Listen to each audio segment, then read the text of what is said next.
रघुनन्दना मैथिलीपते रघुनन्दना रामा राघवा राजीवलोचना रामा राघवा राजीवलोचना मैथिलीपते रघुनन्दना मैथिलीपते रघुनन्दना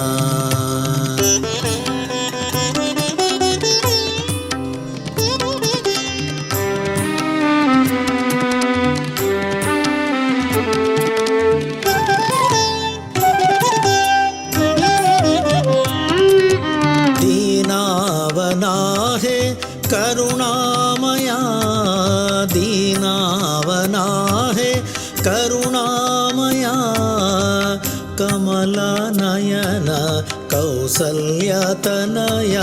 दीनावनाहे करुणामया कमलनयन कौसल्यतनया मैथिलीपते रघुनन्दना रामा राघवा राजीवलोचना मैथिलीपते रघुनन्दना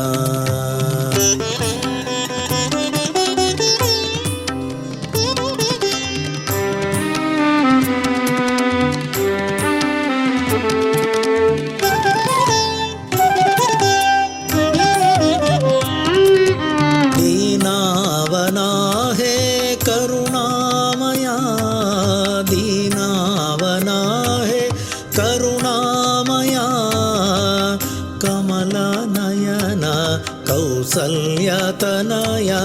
कमलनयन कौसल्यतनया मैथिलीपते रघुनन्दना रामा राघवा राजीवलोचना रामा राघवा राजीवलोचना मैथिलीपते रघुनन्दना मैथिलीपते रघुनन्दना रघुनन्दना रघुनन्दना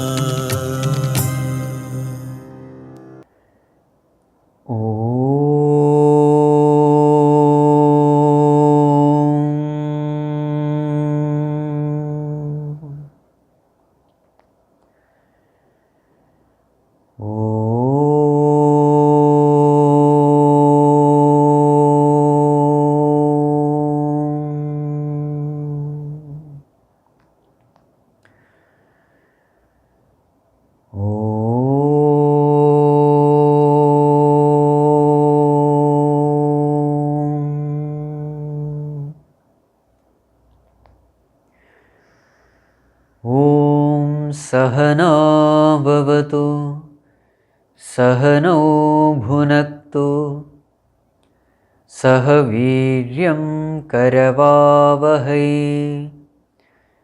तेजस्विनावधीतमस्तु मा विद्विषावहै ॐ शान्ति शान्ति शान्तिः। ॐ नमो भगवते वैवस्वताय मृत्यवे ब्रह्मविद्याचार्याय नचिकेतसे च। Humble prostrations to one and all. We have completed the first valli of the first chapter. The first valli ends with Nachiketa remaining adamant with regard to his third boon. Yamarāja tried to tempt him, placing in front of him all kinds of wonderful things of the world, of this world and the other world.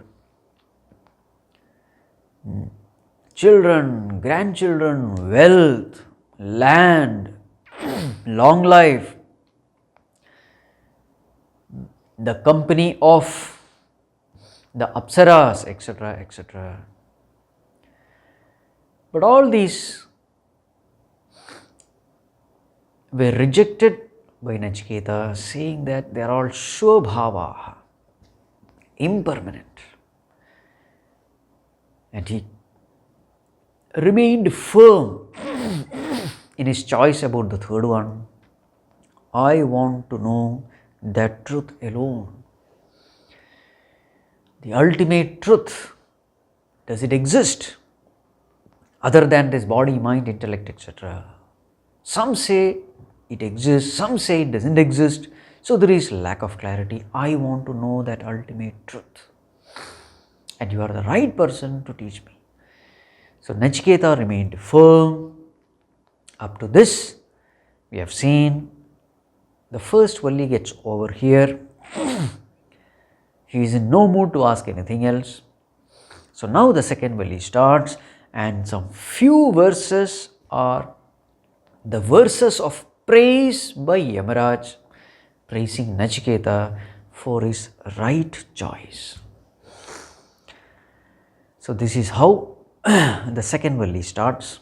So now let us enter into the first verse of this second Valli. Page number 65, verse number 1. Anyat shreyah, anyat utaiva preyah, te ubhe nanarthe purusham sinitah, tayo shreya adadanasya sadhu bhavati, hiyate arthat ya upreyo vrinite. Anyat shreyah, anyat utaiva preyah, te ubhe nanarthe purusham sinitah, tayo shreya adadanasya sadhu bhavati, hiyate arthat ya upreyo vrinite. So what does Yamarāja say? So the teaching begins along with the praise of Nachiketa. O Nachiketa, Yamarāja says, Shreyah anyat eva. In this world, there are two paths. The path of shreyas on one side, the path of preyas on the other side. So what is being said here? Shreyah anyat eva. This shreyas is indeed different. Preyah anyat eva uta. And preyas too is certainly different. So they are two different paths. The path of shreyas and the path of preyas. Te ubhe, both of them, both these paths, purusham nana arthe sinitah. Both these paths, sinitah, they tie down, they bind the person. Nana arthe, towards different goals, towards different objectives. So these two paths are different and they tie the person to different goals and objectives. Tayoho, of the two. Shreyah adadanasya, the one who chooses the path of shreyas, sadhu bhavati, for him everything good happens, everything auspicious happens. The one who chooses the path of shreyas, everything good happens to him. Yahu upreyah vrinite, the one who chooses the path of preyas. Arthat hiyate, hiyate means he gets deviated, he falls. Falls from where? Arthat, from the supreme goal, from the highest objective. So, what is being said here in this verse? There are two paths, Nachiketa. The path of shreyas and the path of preyas. They are two different paths with two different goals. These paths, they tie the person down to these two paths. Out of this, the one who chooses the path of shreyas, everything auspicious and good happens to him. But the one who chooses the path of preyas, he falls from the highest objective, the highest goal. So now we have to understand what are these two paths, the path of shreyas and the path of preyas. From a very superficial standpoint, in a general way, this path of shreyas and preyas, they are defined as that path which I like to do is the path of preyas. There is something which I like. The mind tells, I like it, let us do it. So this path which I love to do is called the path of preyas. And there is another path. What is that? The path of shreyas. That is the path which is the right thing to do, which is the good thing to do. So the intellect says, this is good, let us do it. So the path of the good is called shreyas, and the path of the pleasant is called preyas. The path of the desirable is called shreyas, and the path of pleasurable is called preyas. This is a very simple definition. So one is something which our intellect asks us to do. The other is something which our mind asks us to do. Intellect is the faculty which decides based on right and wrong. Mind is the faculty which decides based on likes and dislikes. Intellect says this is the right thing to do, let us do it. Mind says this is what I love to do, let us do it. Right? Two faculties in us asking us to decide based on their choice. Now, how many combinations are possible? So, based on these two, we have 4 combinations. Number 1, that which is good and I love doing it. Intellect says, yes, this is the right thing to do. Mind says, I love it. Both of them, they support doing a thing. What can be the examples? Exams can be many. Study of the scriptures. Intellect says this is the right thing to do. And the mind says, yes, I love it. So then there is no problem within. There is no tug of war. You love it and that's the right thing. Selfless service. Mind says, I love doing it. Intellect says, that's the right thing to do. Prayer, yoga, pranayama, etc. Intellect says the best things. Mind says, yes, I love it. There is no problem. So, the intellect says this is good. The mind says, I like it. No problem. They agree. Mind and intellect agree. The second option. Intellect says this is not the right thing. Mind also says, I don't like it also. Let us not do it. Smoking, drinking, drugs, etc. That is not the right thing and I don't like it. Again, there is no problem because mind and intellect, they are one. Now the third option. Intellect says this is a good thing, the right thing. Mind says, but I don't like it.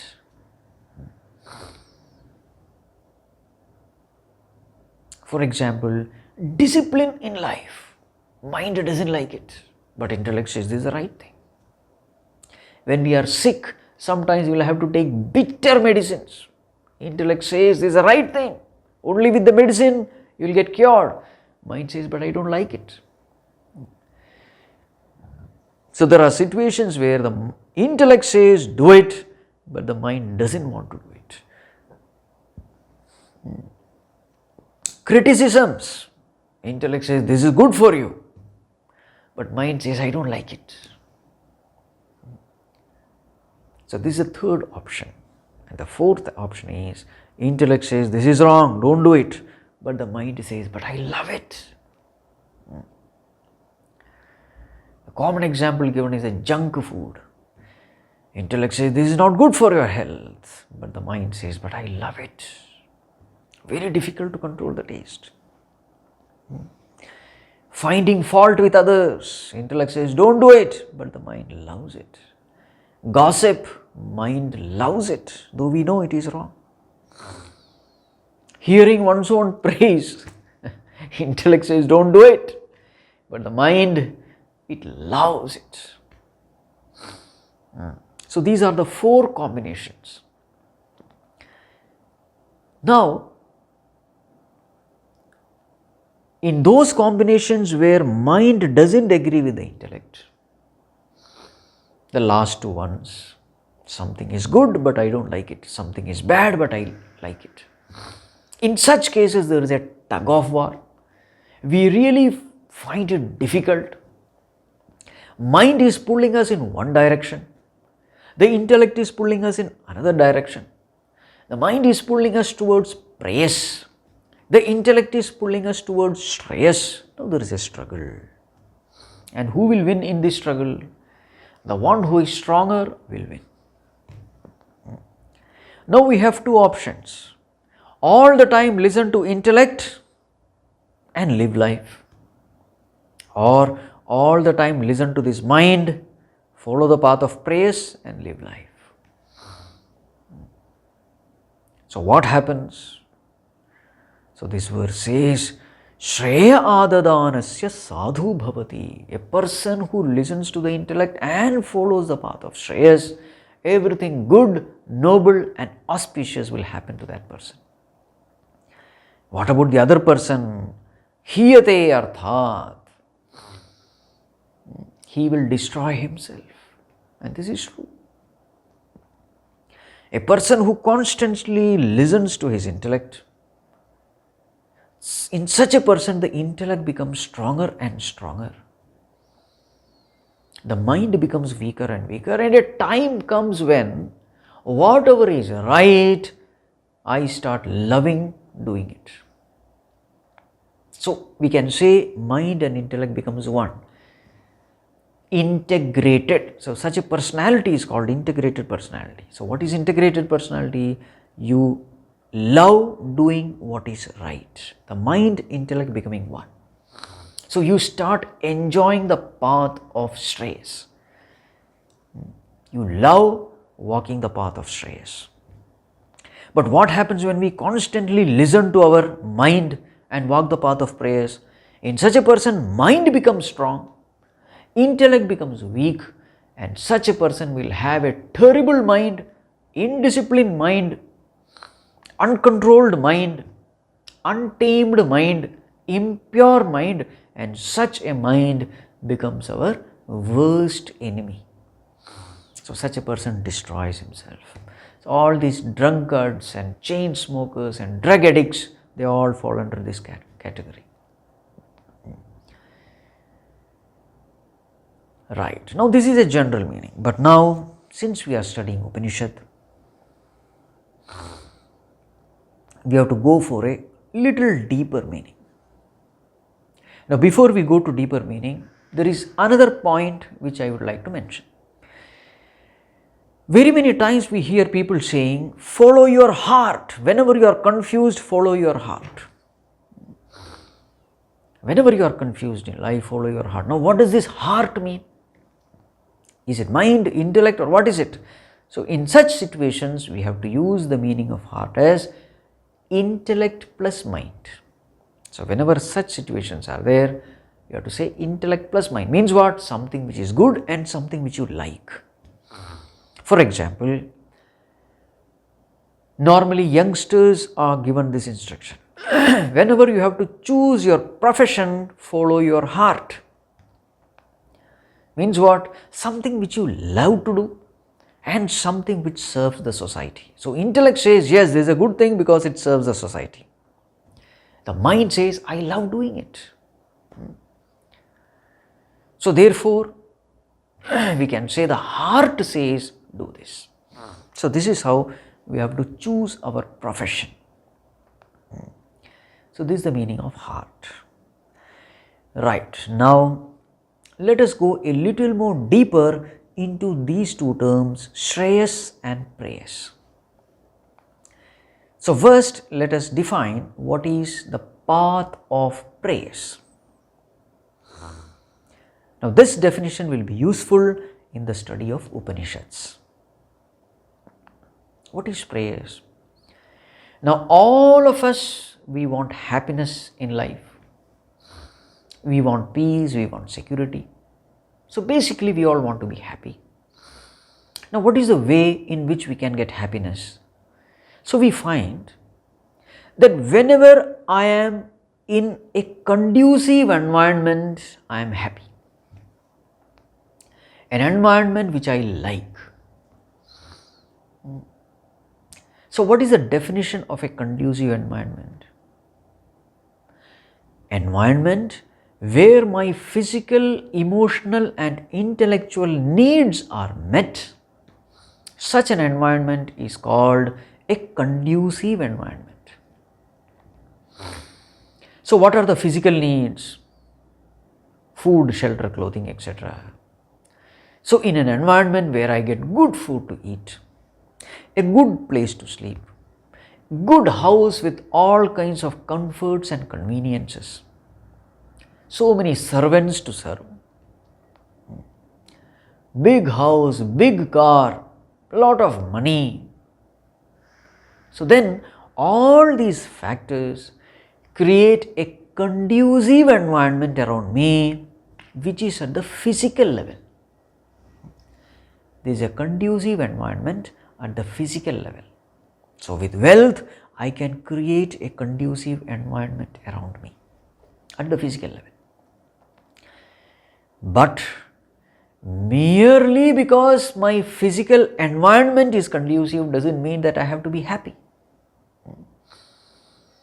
What are the other needs? I have emotional needs. What do you mean emotional needs? When I have people around me who love me, who trust me, who respect me, you see, now these are all emotional and intellectual needs.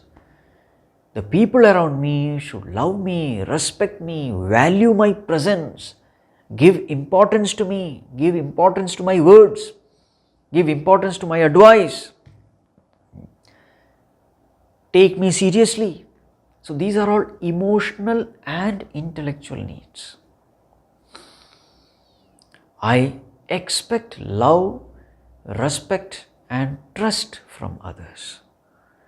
You will always find that in such places, some places where you go, your physical needs are taken care of, well, stay, food, etc. But then those people don't love you, don't respect you, then we don't like to stay in such place. We want to escape. Though physical needs are met, but a place where we don't get love or respect, we don't want to stay there. So that means what? Other than physical needs, we also have emotional and intellectual needs. So all three things together, physical, emotional and intellectual, when all these three needs are met, we can say I am in a conducive environment, because that environment gives me happiness. So what is this path of preyas? In this path of preyas, you put forth effort in order to create a conducive environment around you. So what does a prayarthi do? The one who seeks prayers is called prayarthi. What will he do? In which direction will be his efforts? His efforts will be in trying to improve the environment around him. His entire focus is upon the external environment. Efforts are directed in order to improve the external environment. So such a person is called a preyarthi. Why is he doing so? He is doing so because he has found in his life that whenever I am in a conducive environment, I am happy. When all the physical needs are met, I am happy. When there are people around me who love me, respect me, trust me, etc., I am happy. So therefore, let me create an environment where all these needs are met. So in this direction, he puts forth effort. So this is called the path of preyas. The path where efforts are directed towards improving the external environment. Now comes the path of sreyas. Now here is another person. He also feels that yes, when I am in a conducive environment, I am happy. But then he is able to think a little deeper. What are his thoughts? He thinks, no doubt conducive environment is a source of happiness, but the problem is you can't guarantee a conducive environment all the time, because it is something where I don't have any control. In fact, most of the time, 90% of the time, I am put in a choiceless situation where I don't have a choice to choose my environment.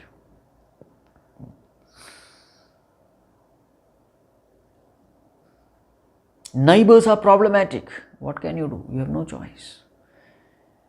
Mother-in-law is creating trouble. You have no choice. Daughter-in-law is creating trouble. You have no choice.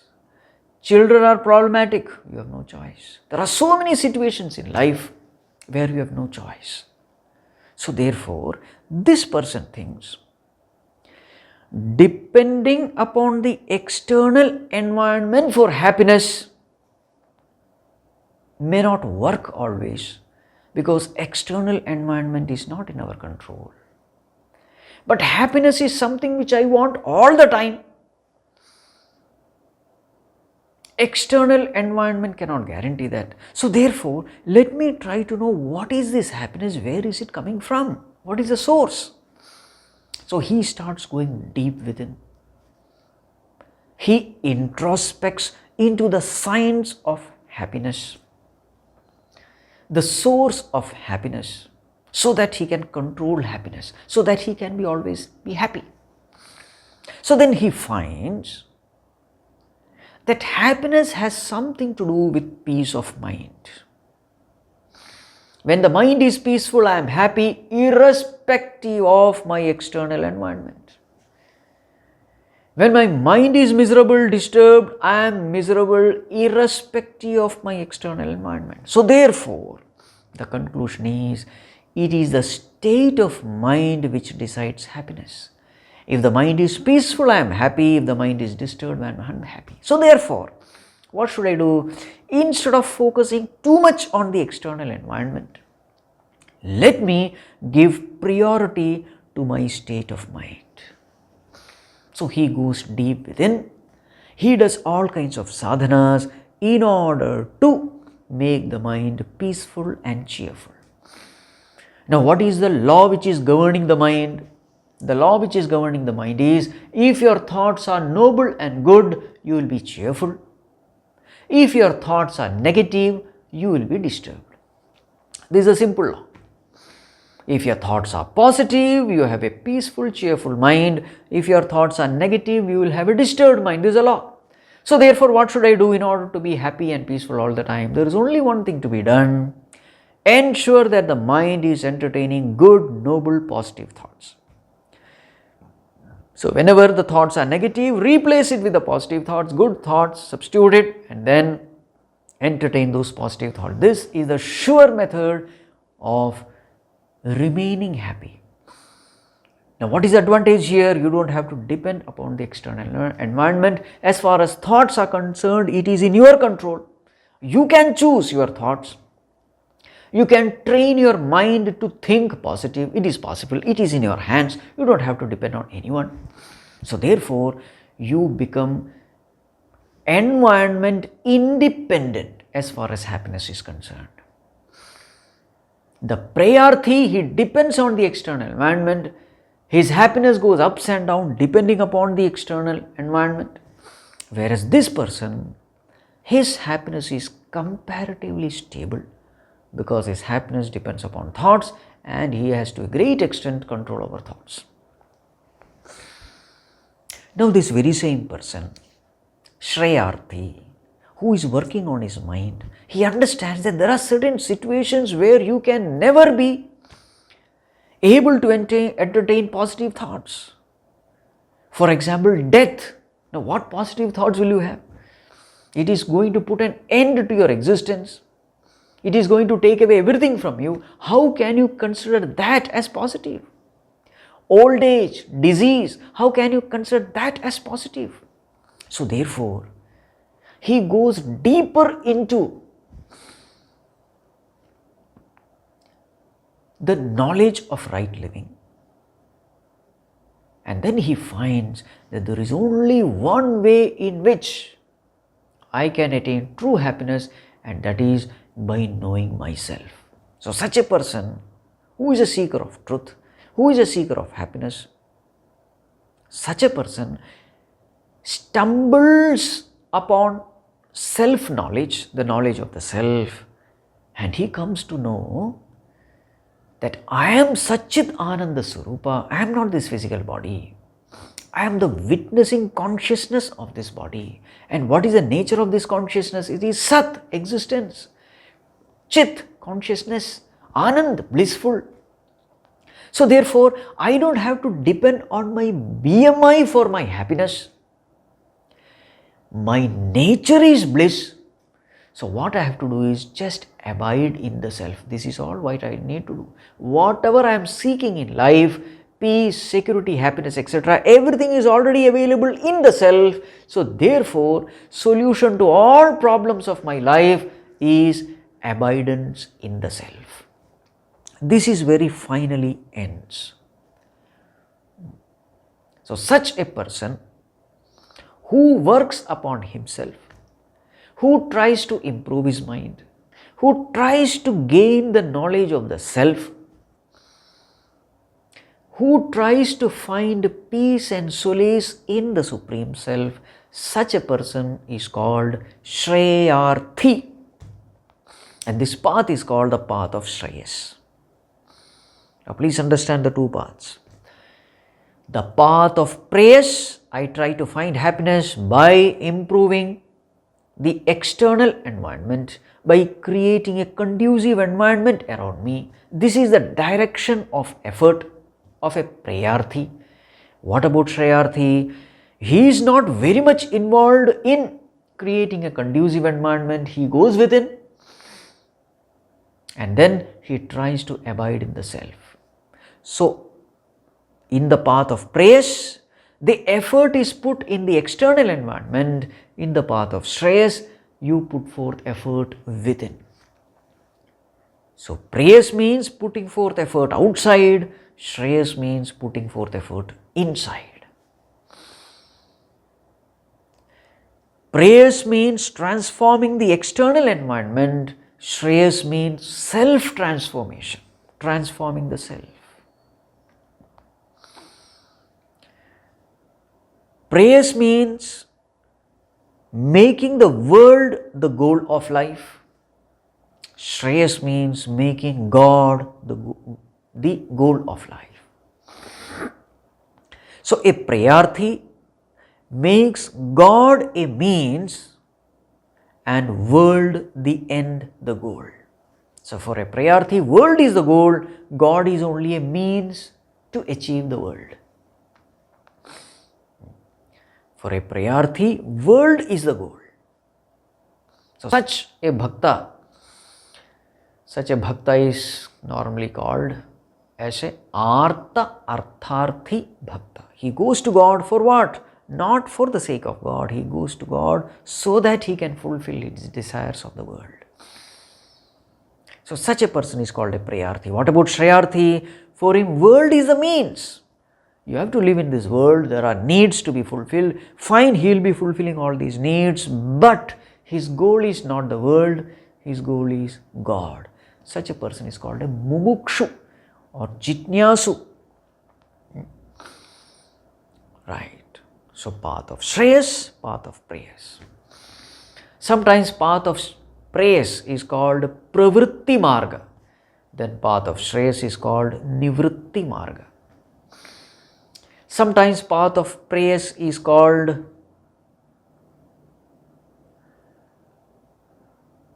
karma kanda. Then path of shreyas is called jnana kanda. There are the two sections in the Vedas. Jnana kanda, karma kanda.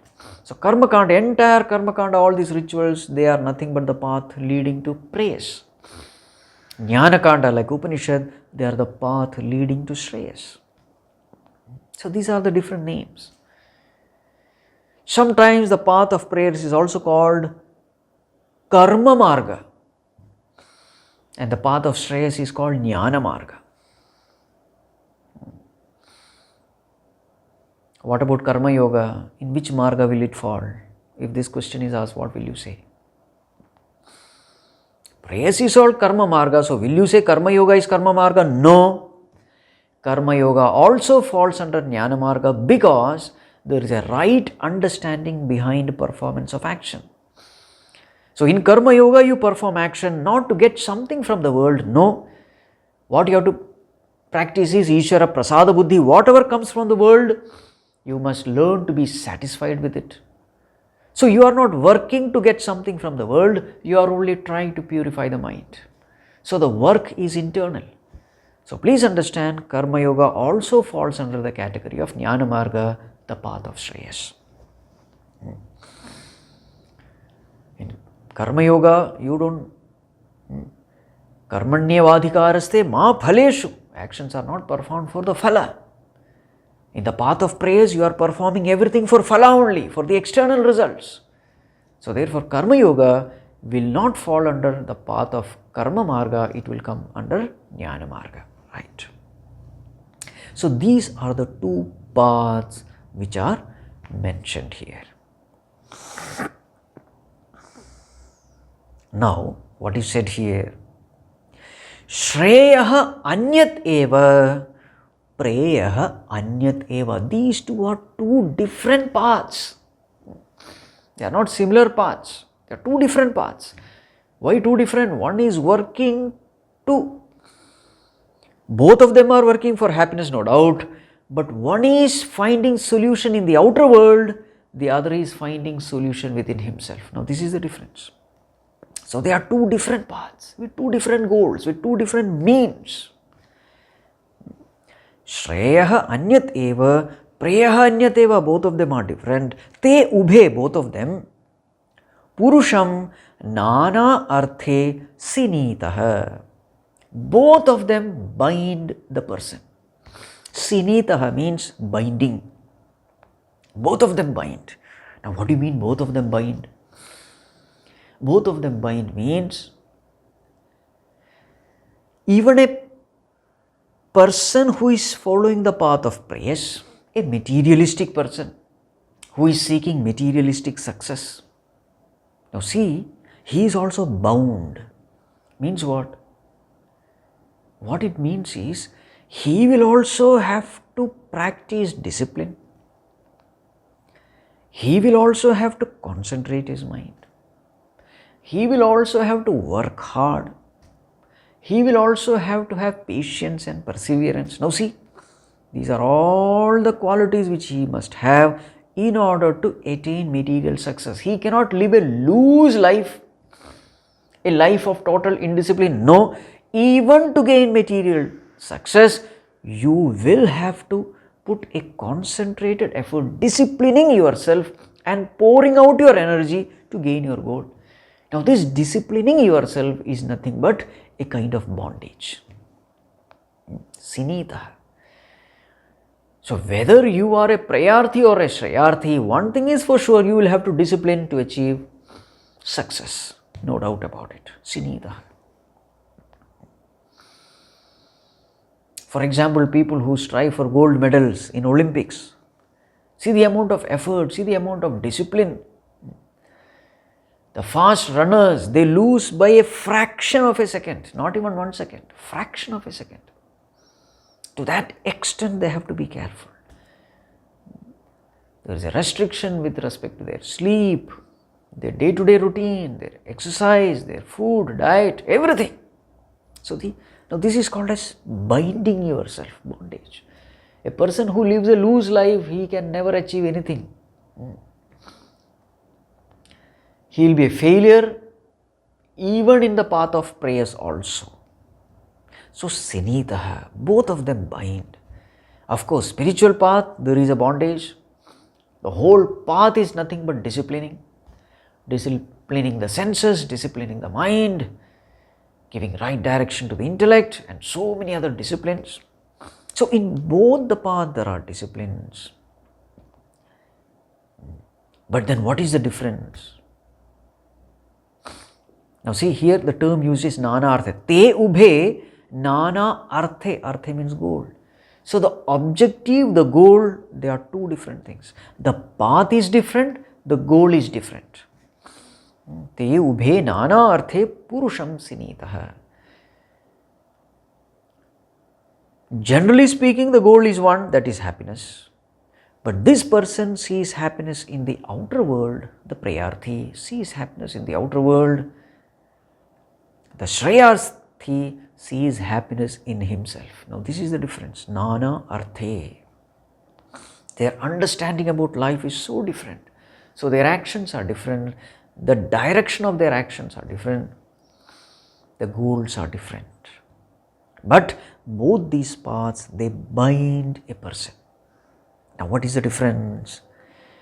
Tayoho, of the two, Shreyaha adadanasya, the one person who has chosen the path of sreyas, sadhu bhavati. The person who has chosen the path of sreyas, everything good and auspicious happens to him. Now this is very interesting. The scriptures are full of do's and don'ts. Do's and don'ts are nothing but bondage. You are not free to do whatever you want to do. So it is nothing but bondage. Now see, the spiritual bondage finally leads you to freedom. This is a very interesting thing. It may appear bondage in the beginning, but later on, what is the blessing of this bondage? It gives you freedom. Now this is called as sadhu. What do you mean? Freedom. So in the beginning, so many do's and don'ts are there. You'll have to do all that. You'll have to do sadhana regularly, strictly. There are so many food items which you should not eat, you should give up. There are so many changes we need to bring about at different levels of our personality. This is spirituality. But what is the end result? The end result is mind becomes totally disciplined. The mind becomes free from all kinds of vasanas, from all kinds of addictions, from all kinds of compulsions, from all kinds of negativities like kama, krodha, raga, dvesha, ahankara, mamakara. You see? So when I follow these disciplines of spiritual life, what happens is the mind becomes free from all kinds of negativities, and such a mind becomes a disciplined mind, peaceful mind, cheerful mind, a tamed mind. So what is it? It is nothing but freedom. Such a mind becomes my best friend. It obeys my instruction. So what is it? That is freedom.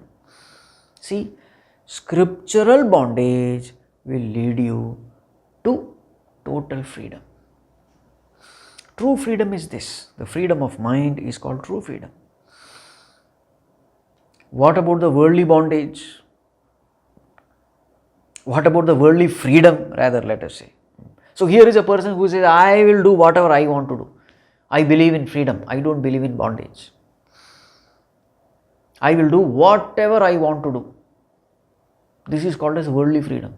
So he drinks and smokes and everything. And what is the end result? Chain smoker, drunkard, drug addict. What is that? It is nothing but bondage. You see, worldly freedom leads you to bondage. Spiritual bondage leads you to freedom. See the difference? Shreya adadanasya sadhu bhavati, the one who chooses the path of shreyas. What happens to him? Sadhu bhavati. Everything good and noble happens to him. When he follows the path of scriptures, the mind becomes a cheerful mind, a virtuous mind, and with that mind you do sadhana, such a sattvic mind. When you do sadhana, finally you gain abidance in the self. You gain the realization of God. You experience that infinite bliss of the self. You experience the ultimate reality. And what happens after that? You are liberated from birth-death cycle. Now this liberation from birth-death cycle is the ultimate sadhu that can happen. Sadhu means good, noble. What is the ultimate good that can happen to us? The ultimate good is liberation from birth-death cycle. So the person who follows the path of shreyas attains that goal. What about the other person, the one who follows the path of preyas? Hiyate arthat. He gets bound by this world and is caught up in this samsara, in this birth-death cycle. So he gets deviated. Path of preyas, path of shreyas. One is the path where you try to find happiness in the outer world. The other is the path where you try to find happiness within.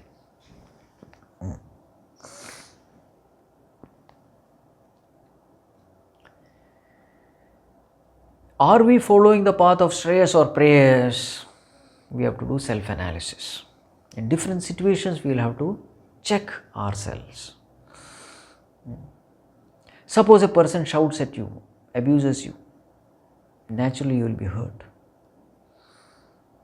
After being hurt, what is your reaction to that situation? If I am a prayarthi, I will say, that person shouted at me. So therefore I am disturbed because of him. So therefore, from tomorrow onwards, I am not going to talk to him. I will cut off all relationship from him. I don't want him. May he suffer. I will curse also that person. Now this is the way of a prayarthi. So what is his understanding? I am hurt because of him. He abused me. Therefore, I am hurt. So, who is responsible? He is responsible. Now, see, prayarthi will always point fingers towards the external surrounding, towards the external world. Now, the very same situation, if it is a shreyarthi, what will he say? He is also hurt because somebody has shouted at him. Now, what will be his way of thinking?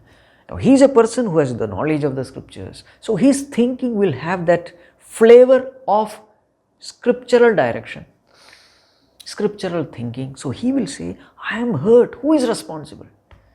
It appears as though he is responsible, but he is not the one who is responsible. It is my own ego which is the cause of this hurt. So already there is a wound here. He has just placed his finger upon this wound. So the pain is there. I cannot blame him. It is my own exaggerated ego which was deflated by his piercing through his abusive words. So it is my own ego which is giving me pain. So therefore, what will be his attitude? He will thank that person mentally. Thank you very much for making me aware of my imperfections. So you are like my guru for me, because you have shown how imperfect I am. Because this ego is something which I will never know. I thought everything was fine, but you have given me a possibility to work upon myself, to improve upon myself, because my greatest enemy is ego, and this ego you have pointed it out through your words. Maybe unconsciously, that is fine, but you have done something good for me. Now I know where to improve upon, how to improve upon, how to eradicate this ego. See? So that hurt feeling becomes a blessing in disguise in discovering my own true self, in eradicating my own ego. You see? So that calamity has become an opportunity for me to evolve spiritually. This is the way a Shreyarthi will analyze the situation. See, the situation is the same. Somebody shouted at you. A Prayarthi's way of thinking is, I am right, he is wrong, so therefore he should be eliminated from my life. See the way of thinking. Whereas a Shreyarthi thinks, no, if I am in pain, he is not responsible. He has only indicated my imperfection. He has only pointed out my imperfection. He has only made me aware of my already present imperfection. So he cannot be blamed. In fact, I must thank him. He is only an instrument in the hands of Lord to help me correct myself. So therefore I must thank him. Now see the way of thinking. Now in this process what happens? As far as a Prayarthi is concerned, this situation has made no difference in his life. He has only stopped speaking to him. In fact, hiyate it is said, in his mind there will be anger and revenge and all kinds of bitterness towards that person. This is the way a Prayarthi will live after this situation. What about a Shreyarthi? He will have only what you call a feeling of gratitude towards the other person. And what is happening to his life? He spiritually evolves. Every such situation is made to improve oneself, to eradicate one's ego. Eradication of ego is the greatest tapas in this world, says Ramana Maharshi. Aham apetakam nijavibhanakam mahat idam tapo, Ramana Vagi. So here this person can't, now this is called a sadhu bhavati. He evolves. Every situation is an opportunity for him to evolve. Sadhu bhavati. What about Prayarthi? Hiyate. He only falls, he only gets distracted. He never attains the ultimate goal of life. This is what is said. So the one who is following the path of shreyas ultimately gains the highest knowledge, the knowledge of the self. He gets liberated. The one who is following the path of preyas, what happens to him? He is constantly busy trying to change the others around. This is a tragedy with a Prayarthi. He thinks some problem is there with the people around. I am perfect. I am the right person in the wrong world according to him. So he is constantly busy trying to change his environment, adjust his environment, correct his environment, refine his environment. And what happens? Throughout his life he is busy trying to change the environment. Finally what happens is neither environment changes nor this person changes. Life is over. So such a life is called a wasted life, where no improvement has happened. No self-improvement has happened. No refinement of the mind intellect has happened. Such a life is called a wasted life in the language of spirituality. A great philosopher, there is a very famous quote. He says, when I was young, my entire effort was in trying to change the world, transform the world. I thought this is the way to happiness, to transform the world. But later on when I started growing up, when I became middle-aged, my direction was, of course I cannot change the world, but at least my near and dear ones, my family members, I must be able to reform them. This was the direction. But now, when I am old, now I am very clear, the only way to happiness is reform oneself. So now my entire attention is upon reforming myself. If only I could have had this understanding from the beginning, he says. So let us stop this all-out effort to beautify the world, to transform the world, or transform others around us. No, the most important thing is transforming oneself. This is the path of shreyas. As far as choiceful situations are concerned, exercise your choice. Try to create a noble environment, a conducive environment, fine. But every time we may not be successful. The goal of our life is only one, should only be one: self-transformation. Someone asked Mahatma Gandhi, Bapuji, you are struggling for this freedom struggle, the independence of India. What if you don't succeed? Because you are putting forth so much effort. There is all the possibility you may not even succeed. India may not be independent. Then Gandhiji said, dear, please understand one thing. As far as I am concerned, independent struggle for me is only a spiritual sadhana. That is not the goal. India's independence is not my goal. It is only self-reformation which is my goal. My spiritual evolution is my goal. For that, I have made this independent struggle a means. So, independent struggle is not the goal. Independent struggle is only a means to achieve spiritual evolution. Now, this is the attitude of a shreyarthi.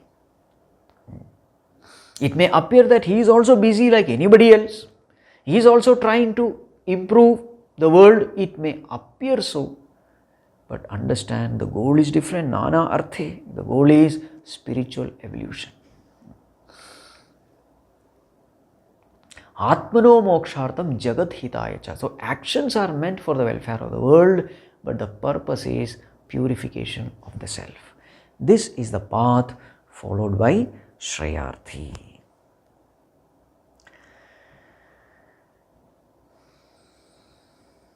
What about preyarthi? He is constantly busy trying to change others. And changing others is the most difficult thing in life. There are people who have married umpteen number of times. They have got divorced umpteen number of times. They are not happy. Keep on changing the partner, companion. Marry this lady, after 2 years divorce, another lady. After 2 years again divorce, another lady. Goes on. What is the problem here? The problem here is, I think I am perfect, others are imperfect. But what is the truth?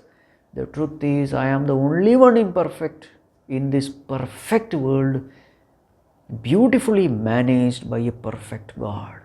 In this world, I have not come to change others. To change others, to change the world, there is a Bhagavan there.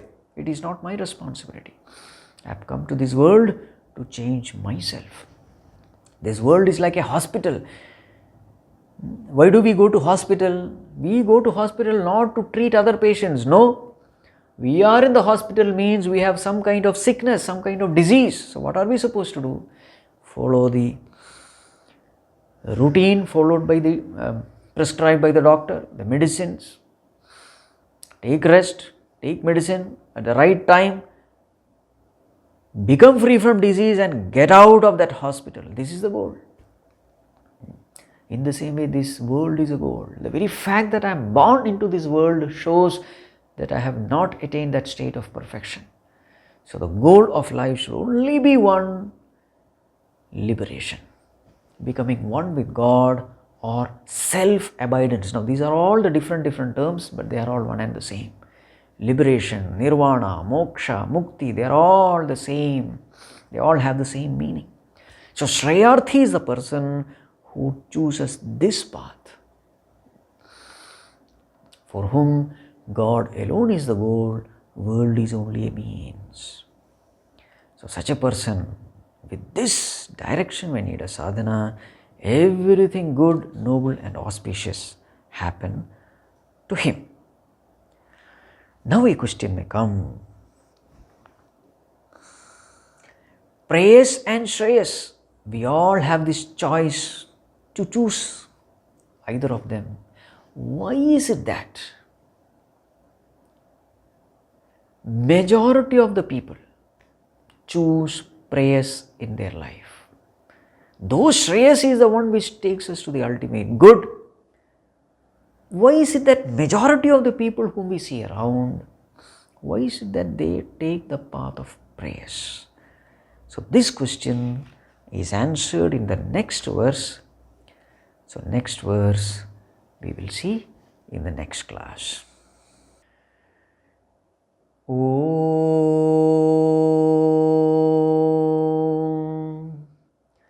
सर्वे भवन्तु सुखिनः, सर्वे सन्तु निरामयाः, सर्वे भद्राणि पश्यन्तु, मा कश्चित् दुःखभाग् भवेत्।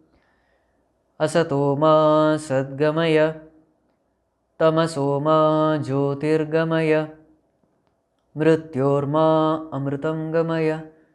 ॐ शान्ति शान्ति शान्तिः। हरिः ॐ श्रीगुरुभ्यो नमः। हरिः ॐ।